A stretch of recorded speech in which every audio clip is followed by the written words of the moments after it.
വന്ന കാര്യം ഇടയ്ക്കിടയ്ക്ക് പറഞ്ഞു. അതല്ല പറയേണ്ടത്.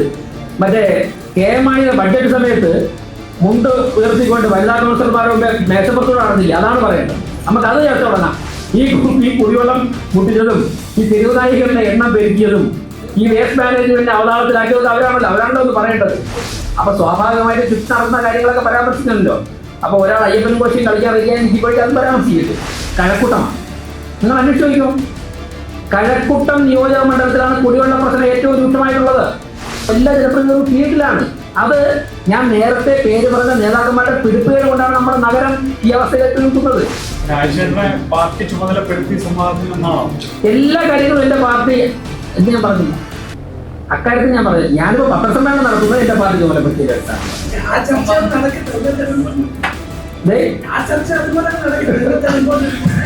നല്ലൊരു ആശയസമാധാനം നടക്കട്ടെന്നാണ് ഞങ്ങൾ പറയുന്നത്. BJPക്ക് എത്ര വാർഡുകൾ ജയിക്കാൻ സാധിക്കും, എത്ര സ്റ്റാൻഡിംഗ് കമ്മിറ്റി കിട്ടുമെന്നൊക്കെയുള്ള ഞങ്ങൾക്ക് നല്ല ഉത്തമ ബോധ്യമുണ്ട്. അല്ല, കോർപ്പറേഷൻ വികസനമല്ലേ ചർച്ച ചെയ്യുന്നത്. അപ്പോ ഈ പഴയ മേയർമാർ ആഗ്രഹിച്ചാണ് നോക്കുന്നത്. അധികാര സ്ഥാനത്തിൽ അല്ലെ മൂന്ന് LDFന്റെ ഇപ്പൊ മത്സരിക്കുന്ന 3 സ്ഥാനാർത്ഥികളുണ്ടല്ലോ. LDFന്റെ ഇപ്പൊ മത്സരിക്കുന്ന 3 സ്ഥാനാർത്ഥികളുണ്ടല്ലോ. ആ 3 സ്ഥാനാർത്ഥികളും നിരവധി കാലം MLA-മാരായും മന്ത്രിമാരായും മേയർമാരായും ഇരുന്നിട്ടുള്ളവരാണ്. അതിൽ ഒരാൾ മേയറായിട്ടില്ല, 2 പേരായിട്ടുണ്ട്. ഇവരിൽ ആരും ആദ്യം വരട്ടെ, അവർക്കാണല്ലോ പ്രാക്ടിക്കലി നന്നായിട്ട് അറിയാന്നുള്ളത്. അപ്പൊ ജനങ്ങൾക്ക് അവരുടെ താല്പര്യം ഉണ്ടാവും. ഞാൻ പറഞ്ഞത് ഇതിലൊരു ഉത്തരം വരട്ടെ. അദ്ദേഹം രാജീവേട്ടൻ പറയാനുള്ള കാര്യം നേരത്തെ തന്നെ പറഞ്ഞു, മുഖ്യമന്ത്രിയോട് പറഞ്ഞു. ഈ കാര്യത്തെ കുറിച്ച് ചോദിച്ചപ്പോൾ അദ്ദേഹം പ്രധാനമന്ത്രിയുടെ പരിപാടി വരുന്നു എന്നുള്ളതിനെ കുറിച്ച് പറഞ്ഞു. അക്കാര്യത്തിൽ എനിക്ക് അത്ര ഉത്തരവുള്ളൂ, അത് നിങ്ങൾക്ക് മനസ്സിലായിട്ടുണ്ട്. ഇപ്പം ജനങ്ങൾക്ക് അറിയേണ്ടത് എന്താണ്? നല്ലൊരു ആശയ സംവാദമാണ് തിരുവനന്തപുരത്ത് വികസനവുമായി ബന്ധപ്പെട്ടുള്ള ഒരു നല്ല രാഷ്ട്രീയ സംവാദമാണ്. അതിന് 3 മാസം ഭരണത്തിന് നേതൃത്വം കൊടുത്ത് സംഘടന തന്നെ പറയുക ഞങ്ങൾ തയ്യാറാണ്.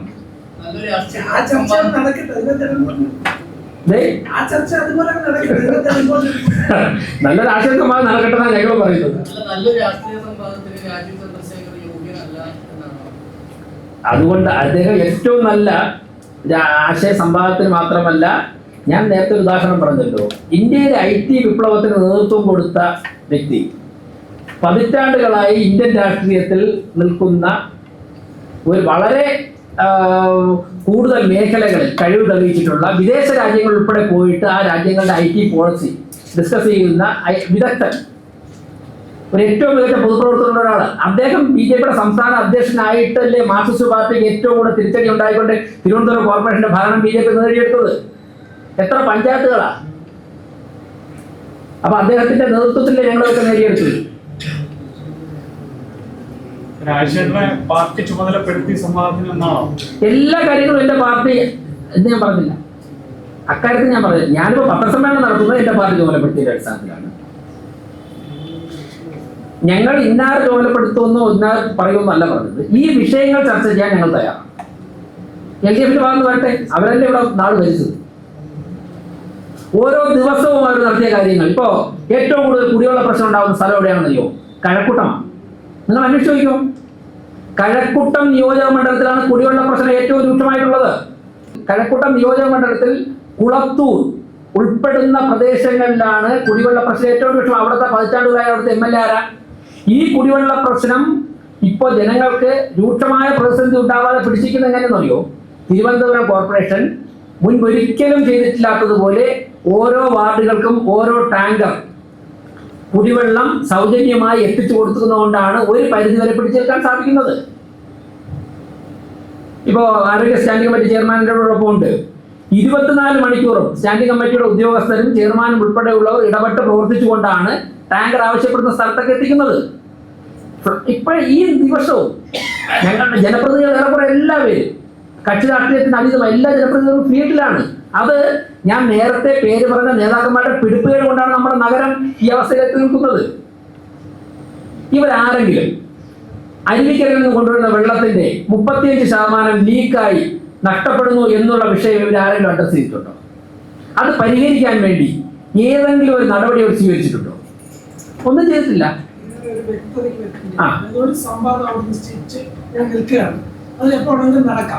അതല്ലാത്തൊരു പുതിയ സംവാദത്തിനാണോ ഇപ്പോൾ തയ്യാറെടുക്കുന്നത്? അതായത് കോർപ്പറേഷനുമായി ബന്ധപ്പെട്ട് അല്ല, കോർപ്പറേഷന്റെ ഭരണ നേതൃത്വം തിരുവനന്തപുരത്തെ പ്രശ്നങ്ങൾ ജനങ്ങളുടെ മുമ്പിൽ വയ്ക്കാൻ ആഗ്രഹിക്കുന്നു. അത് ഞങ്ങളുടെ തീരുമാനത്തിന്റെ അടിസ്ഥാനത്തിലാണ്.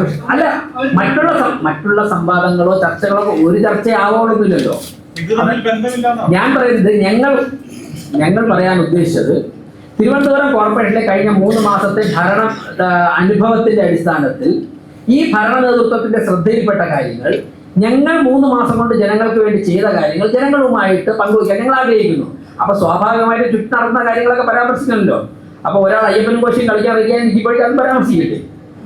ഇതിപ്പോ ഈ സംവാദത്തിലേക്ക് നമ്മൾ ആരാണ് ഈ 3 മാസവും മറ്റേ ഇതിന് കഴിഞ്ഞു പോയ 5 വർഷത്തിലുള്ള താരതമ്യത്തിൽ ഭരണത്തിന് നേതൃത്വം കൊടുക്കുന്ന എല്ലാവരും അതിന് കേൾപ്പബിളാണ്. ആരും ഞങ്ങൾക്ക് ഇന്ന വ്യക്തി എന്നുള്ള നിലയ്ക്കല്ല, പറയേണ്ട ആശയങ്ങൾ വ്യക്തതയോടെ പറയാൻ വേണ്ടി ഞങ്ങൾ എല്ലാവരും 1, 2, 5 പേരല്ല, കോമ്പീറ്റന്റ് ആയിട്ട് നിരവധി പേരുണ്ട്. എന്തായാലും കോർപ്പറേഷന്റെ ഭാഗം ഭംഗിയായിട്ട് അവതരിപ്പിക്കാൻ പറ്റുന്ന ആൾക്കാർ തയ്യാറാണ്. ഈ ഇരിക്കുന്ന എല്ലാവരും അതിനുള്ള യോഗ്യത ആരെങ്കിലും മനസ്സിൽ കണ്ടു ഉണ്ടല്ലോ. എന്തോ അല്ല, ഈ ഞാൻ നേരത്തെ പേര് പറഞ്ഞ 3 പേരിൽ ആരെങ്കിലും വന്നാലും നമുക്ക് സന്തോഷം. കാരണം അവരാണല്ലോ ഇതിനൊക്കെ നേതൃത്വം കൊടുത്തത്. ഈ കുടിവെള്ളം മുട്ടിച്ചതും ഈ തെരുവുനായികളുടെ എണ്ണം പെരുക്കിയതും ഈ വേസ്റ്റ് മാനേജ്മെന്റ് അവതാളത്തിലാക്കിയത് അവരാണല്ലോ ഒന്ന് പറയേണ്ടത്. ഞങ്ങൾ പാർട്ടി എന്നുള്ള അയക്കാൻ ഉദ്ദേശിക്കുന്നത് വെറുതെ എന്തിനാണ്? അതാണ് ആ പാർട്ടി. ഞങ്ങളുടെ ആഗ്രഹം ഈ ഭരണത്തിന് നേതൃത്വം കൊടുത്തവർ തന്നെ വന്ന് പറയുമ്പോൾ കുറെ കൂടി വ്യക്തത ഉണ്ടാവും. ഇനി അല്ല, ആ പാർട്ടി തീരുമാനിച്ച് മറ്റാരെങ്കിലും അയക്കണമെങ്കിൽ ഞാൻ പറഞ്ഞത് അത് ആ പാർട്ടി തീരുമാനിക്കും. ഞങ്ങൾക്ക് ആഗ്രഹിക്കുന്നത് ഇപ്പോൾ കോർപ്പറേഷൻ ആഗ്രഹിക്കുന്നത് ഇപ്പോൾ മത്സരിക്കുന്ന സ്ഥാനാർത്ഥികളും മുൻ MLA-മാരും മന്ത്രിമാരും മേയർമാരും ഒക്കെ ആയിരുന്ന ആൾക്കാർ ഇപ്പൊ മത്സരിക്കുന്ന 3 സ്ഥാനാർത്ഥികളാകുമ്പോൾ അത് കുറച്ചുകൂടെ റെലവൻസ് ഉണ്ടാകും. സ്വാഭാവികമായും ഈ കോർപ്പറേഷനുമായി ബന്ധപ്പെട്ട വികസന ചർച്ച ചെയ്യുമ്പോൾ അത് സംസാരിക്കേണ്ടത്, സംവാദത്തിന് വരേണ്ടത് തൊട്ട് മുൻമേയറല്ലേ? അല്ല, ഈ വിളപ്പിൽശാല ചർച്ച ഏറ്റവും ആധികാരികമായിട്ട് പറയാൻ സാധിക്കുന്നത് നിയമത്തെ LDF കാൻഡിഡേറ്റാണ്. വിളപ്പിൽശാലയ്ക്ക് നമ്മൾ തുടങ്ങേണ്ട. അതുപോലെ തന്നെ ഈ നായ്ക്കളെ വന്ധീകരിക്കണം തുടങ്ങണമല്ലോ. അതൊക്കെ 10 വർഷം മുമ്പ് തുടങ്ങിയില്ല. 1500 വന്ധീകരിച്ച് 8000 ആക്കിയ ചർച്ചയുണ്ട്. നമുക്ക് വേണ്ടേ? എങ്കിലേ ചർച്ചയ്ക്കൊരു ബലം ഉണ്ടാവും, കിട്ടുള്ളൂ. ഒരു കാര്യമുണ്ട്, ഈ ഡീലിന്റെ കാര്യം പറയുമ്പോൾ ഇപ്പൊ കോൺഗ്രസിന്റെ ഒരു പ്രധാനപ്പെട്ട ആരോപണമാണ് കോർപ്പറേഷനകത്തും ഒരു ഡീല് നടന്നു. നിരവധികാര്യ സ്റ്റാൻഡിംഗ് കമ്മിറ്റി ചെയർപേഴ്സൺ സ്ഥാനം ഇടതുപക്ഷത്തിന് കിട്ടിയത് ഡീലിന്റെ ഭാഗമാണ്. ഞങ്ങളെ കുറിച്ച് നല്ല ബോധ്യമുണ്ട്. BJPക്ക് എത്ര വാർഡുകൾ ജയിക്കാൻ സാധിക്കും, എത്ര സ്റ്റാൻഡിംഗ് കമ്മിറ്റി കിട്ടുമെന്നൊക്കെയുള്ള ഞങ്ങൾക്ക് നല്ല ഉത്തമ ബോധ്യമുണ്ട്. അപ്പോൾ ഞങ്ങൾക്ക് നല്ല ഭൂരിപക്ഷത്തിൽ ജയിക്കാൻ സാധിക്കുന്ന സ്റ്റാൻഡിംഗ് കമ്മിറ്റികളിലേക്ക് ഞങ്ങൾ മത്സരിച്ചു ജയിച്ചു. ഞങ്ങൾക്ക് മത്സരിച്ച് ജയിക്കാൻ പറ്റും. ഞങ്ങൾ മത്സരിച്ചല്ലോ, അപ്പീൽ സ്റ്റാൻഡിംഗ് കമ്മിറ്റി മത്സരിച്ചല്ലോ. ഞങ്ങൾക്ക് ജയിക്കാനുള്ള വോട്ടില്ല, അതുകൊണ്ട് ആ സീറ്റ് ഞങ്ങൾക്ക് കിട്ടിയില്ല. ഞങ്ങൾ മത്സരിച്ചല്ലോ, ഞങ്ങൾ RCP-നായിരുന്നല്ലോ കാൻഡിഡേറ്റ്. കോൺഗ്രസ് മത്സരിച്ചല്ലോ പലരും. ഞങ്ങൾക്ക് ജയിക്കാനുള്ള വോട്ടില്ല, അതുകൊണ്ട് ബാക്കിയുള്ള സ്റ്റാൻഡിംഗ് കമ്മിറ്റി ഞങ്ങൾക്ക് കിട്ടി. ഒരു സ്റ്റാൻഡിംഗ് കമ്മിറ്റി നേരത്തെ ഇപ്പോൾ ശ്രീ പ്രശാന്ത് മേയർ ആയിരുന്ന സമയത്ത് ഒരു സ്റ്റാൻഡിംഗ് കമ്മിറ്റി BJP ആയിരുന്നല്ലോ, CB ജ്യോതിഷ് ആയിരുന്നല്ലോ അപ്പീൽ സ്റ്റാൻഡിംഗ് കമ്മിറ്റി ചെയർപേഴ്സൺ. അന്ന് അവർക്ക് എല്ലാ സ്റ്റാൻഡിംഗ് കമ്മിറ്റി കൂട്ടാനുള്ള വോട്ട് LDF-ലില്ലായിരുന്നു. അതുകൊണ്ട് ഒരു സ്റ്റാൻഡിംഗ് കമ്മിറ്റി ഞങ്ങൾ കിട്ടി. ഇത്രയും മതിയല്ലോ. വന്ന കാര്യമേ ഇടയ്ക്കിടയ്ക്ക് പറഞ്ഞു. അതല്ല പറയേണ്ടത്. മറ്റേ KM മാണിയുടെ ബഡ്ജറ്റ് സമയത്ത് മുണ്ട് ഉയർത്തിക്കൊണ്ട് വനിതാ കൗൺസിലർമാരുടെ മുമ്പേ മേശപ്പുറത്തോട് നടന്നില്ല. അതാണ് പറയേണ്ടത്. നമുക്ക് അത് ചേർത്ത് തുടങ്ങാം. ബാക്കിയെല്ലാം കഴിഞ്ഞ ആഴ്ച അതൊരു കാര്യം ചെയ്യും. അതിന്റെ പഴയ വിഷ്വൽസ് ഒക്കെ എടുക്കാം. എന്നിട്ട് നമുക്ക് ഓരോ പോസ്റ്റും ചർച്ച ചെയ്യാം. സംശയം, അതായത് ഈ 3 മാസവും 5 വർഷവും തമ്മിലുള്ള താരതമ്യമാകുമ്പോൾ അവിടെ തുടങ്ങണം. ഈ കോർപ്പറേഷൻ തകരാൻ തുടങ്ങി അവിടെ നിന്നൊക്കെയല്ലേ. അന്ന് ഭരണം നടത്തുന്നതിനേക്കാൾ കൂടുതൽ ശ്രദ്ധ ഭൂരിപക്ഷം ഒപ്പിക്കാനായിരുന്നു. തട്ടിക്കൊണ്ടുപോകലും ജനാധിപത്യത്തെ അട്ടിമറിച്ചുകൊണ്ടല്ലേ തുടങ്ങുന്നത്. ഞാൻ അങ്ങനെയൊന്നും പറഞ്ഞില്ലല്ലോ. ഇതൊക്കെ പറയുന്നത് ഞാൻ പറഞ്ഞെന്താണ്, 3 സ്ഥാനാർത്ഥികൾ മത്സരിക്കുന്നവർ അധികാര സ്ഥാനം നിരവധി വർഷങ്ങൾ കൊണ്ടിരിക്കുന്നവരാണ്. അപ്പോൾ ഏറ്റവും റെലവന്റ് ആയിട്ട് കറണ്ട് പൊളിറ്റിക്സ് ഓരോ ദിവസവും അവരാണ് കൈകാര്യം ചെയ്തുകൊണ്ടിരിക്കുന്നത്. ആ ചർച്ച ആകുമ്പോൾ രാഷ്ട്രീയ അന്തരീക്ഷം വളരെ സജീവമാകും. ഇനി അവരല്ല മറ്റാരെങ്കിലും ആണ് ആ പ്രസ്ഥാനം നിയോഗിക്കുന്നത്, ഞങ്ങൾ തയ്യാർ.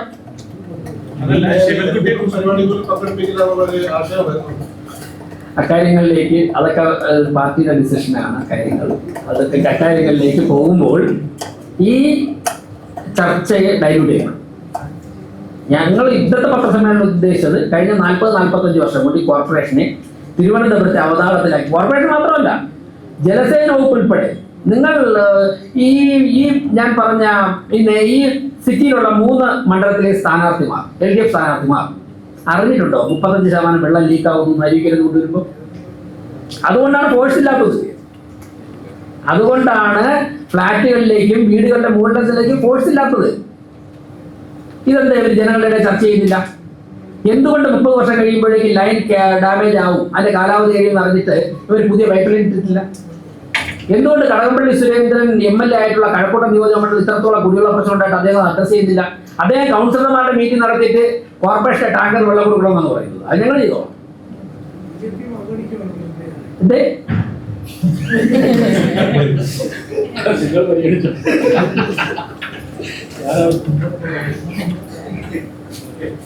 ഓക്കെ, ബാക്കി 2 ദിവസം ഇനി ഉണ്ടല്ലോ 5 ദിവസം.